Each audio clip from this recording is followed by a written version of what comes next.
lights went down, when you feel lost in your shadow, don't feel alone, don't scream so loud. We are living in this cruel world, broken but strong, gotta move on. You're not a bakery of life, equip my soul, find the real gold. I'll fulfill what I started.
Parimala उसे समझाने लगता है कि वो आदमी के साथ घूमना नहीं है। अब यहाँ पे उसे टैक्सी दिखाई जाती है।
उसके साथ चला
इसलिए बड़े होकर वर्गीस अपने फादर का बदला ले और अपने फादर की बेटा को मारे और तब से उसका नाम विलास है। दूसरा नाम था। इसने उसे बड़ी आदत की थी जिसे चालीस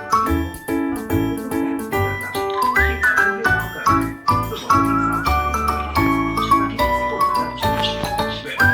हुआ। यही परिमला की तरह समझाते हुए परिमला अपने परिवार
चेहरा पक्का जैसा हो गया था। उसकी माँ लेकिन सही भी लगती थी।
परिमला जवाब देता है कि नहीं, वो तो यहाँ आए ही नहीं। उसकी पत्नी भी यही कहती है। तभी उसे दीवानी माँ के बात याद आती है।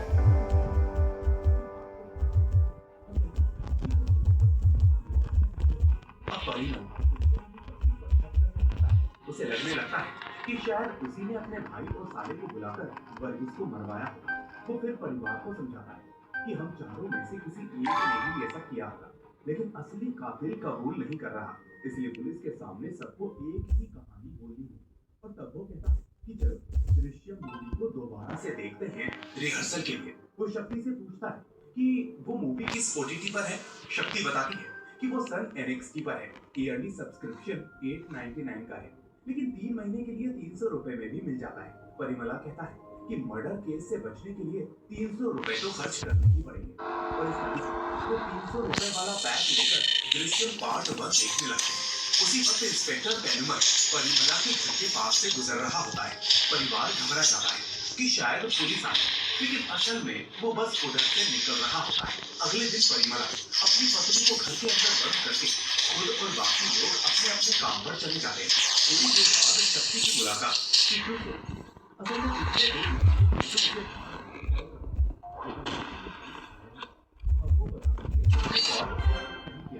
दूसरी तरफ इंस्पेक्टर पेनुमल वर्गीस के दोस्तों को खाने बुलाकर उनके धंधों के बारे में पूछताछ करता है। तुम लोग अपना ड्रग सप्लाई का काम कहाँ करते हो, कैसे करते हो? जांच में पता चला कि वर्गीस स्कूलों, कॉलेजेस और पब्स तक अपना माल सप्लाई करता था। उसका एक साथी मुस्तफा भी था, लेकिन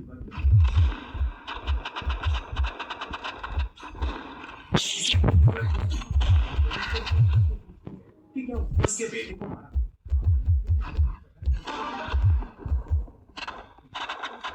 बस वहां मौजूद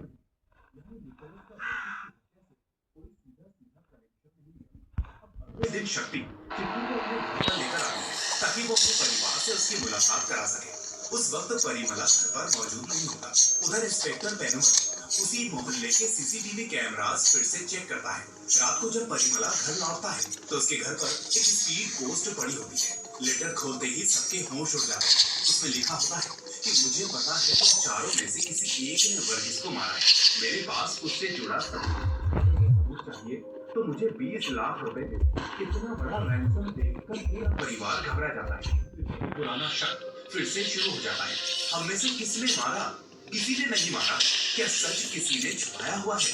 अब अगले दिन परिमला को पता चलता है कि उसकी बहन की तबीयत बहुत ही बिगड़ गई है, इसलिए उसे गांव जाना पड़ेगा। वो घर वालों को फिर से समझाकर कहता है कि मेरे तो बस यही कहना कि वर्गीस से हमारा कोई लेना देना नहीं, और खास तौर पर मधु, तुम अपने रिलेशनशिप वाली बात किसी को मत बताना। अब उसी दिन पुलिस को खबर मिलती है कि मुस्तफा की हत्या कर दी गई है। इधर वर्गीस के पार्टनर की मौत के बाद परिमला के घर पर एक और स्पीड पोस्ट आती है। इस बार लेटर में लिखा होता है कि एक आदमी को मारकर तुम लोग बहुत ही आराम से जी रहे हो। लगता है तुम्हें मेरा डर भी नहीं है। पहले 20 लाख रुपए मांगे, अब रकम और बढ़ाकर 20 दी जाती है। दूसरी तरफ पुलिस टीम मोहल्ले के CCTV फुटेज खंगालती है। उन्हें पता चलता है कि दिवाली की रात वर्गीस इस इलाके में आया था, और उसके साथ साथ परिमला के घर के पास जो और परिमला अपने टीम से कहता है कि उन दोनों के बारे में जल्दी से पता जानने लग गया था कि उस रात मधु ने वर्गीस को फोन किया। थोड़ी देर बाद मधु ने उन दोनों लोगों को भी कॉल किया। फिर उनका लोकेशन और वर्गीस का लोकेशन एक ही जगह पर मिला। अब परिमला अपनी फैमिली को फिर से बुलाकर पूछता है कि आखिर हुआ क्या था। तभी पता चलता है कि गांव गए हुए उसके साले और भाई ने सच स्वीकार कर लिया। वो कहते हैं कि शक्ति ने ही उन्हें वर्गीस के बारे में फोन करके बताया था। उस रात वो दोनों किसी को सबक सिखाने पहुंचे थे। उन्होंने उसे बहुत मारा पीटा, धक्का दिया, उसका सिर एक पत्थर से टकरा गया, जिससे उसकी वहीं पर मौत हो गई। ये सुनते ही मधु फूटकर रोने लगती है। अब सबको समझ में आ जाता है कि वो भी वर्गीस से भावनात्मक रूप से जुड़ चुकी है। इसी बीच इंस्पेक्टर पेरुमल परिमला के घर पहुंचता है, लेकिन परिवार पहले ही दूसरे गांव के लिए निकल चुका होता है। घर के मालिक योगी बाबू उसी ये बात बताता है। वो खुद परिमला और उसकी पत्नी को फोन करता है, लेकिन वो फोन नहीं उठाते। वहीं दूसरी तरफ सूत्रा, शक्ति और मधु कार से दूसरे गांव की ओर निकलते हैं। परिमला ने उन्हें बस से आने को कहा था। वो कार से आते रास्ते में भूख लगी। अब इससे पूरा सफर रोड ट्रिप या पिकनिक जैसा लगने लगता है। जब वो गांव पहुंचते हैं तब सूत्रा को पता है कि इस पर वो भड़क जाती है और परिमला से झगड़ने लगती है कि मेरे लिए तो कभी इतनी अच्छी साड़ी नहीं खरीदी, अब अपनी डेड सिस्टर के लिए इतनी एक्सपेंसिव साड़ी लेकर आए। इसी बीच वो पुलिस वाले किसी काम से वहां आते हैं। उन्हें देखकर परिमला का साला और उसका भाई घबरा जाते हैं। उनके डर से ये भी साफ हो जाता है कि असल में उन्होंने वर्गीस को मारा ही नहीं था। उस रात बस उन्होंने उससे झगड़ा किया था, धक्का दिया था, लेकिन वर्गीस मरा नहीं था। बस बाद में अपनी धाक जमाने के लिए वो झूठ बोल देते हैं कि हमने ही उसे मारा है। कुछ देर के बाद परिमला का परिवार वापस घर लौट आता है। यहाँ तक कि सुबह होते ही फिर से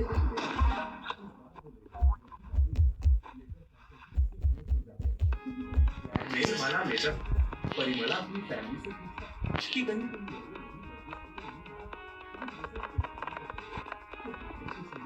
जो भी खाली करने को वो कहता है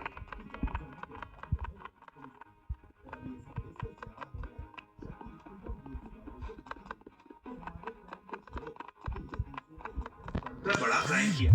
जब दूसरा घर मिल जाएगा तब हम यहाँ से चले जाएंगे। जब इसकी माँ और उसके फ्रेंड्स उसे घेर लेते हैं तो सोचते हैं कि शायद मधु को कुछ पता होगा, क्योंकि वर्गीस उसके पीछे पड़ा था। तभी वर्गीस का एक फ्रेंड सच बताता है कि वर्गीस को मधु से प्यार नहीं था, वो बस उसे फॉलो कर रहा था।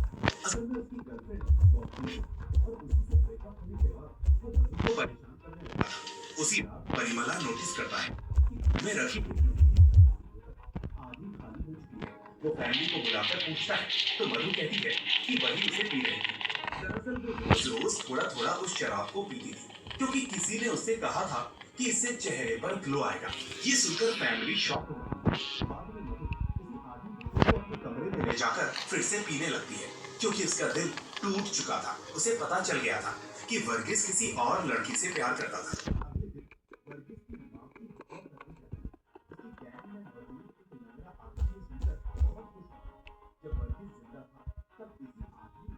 पार्टनरशिप के बारे में पूछा था, लेकिन वर्गीस ने उसे थप्पड़ मारकर चुप करा दिया था।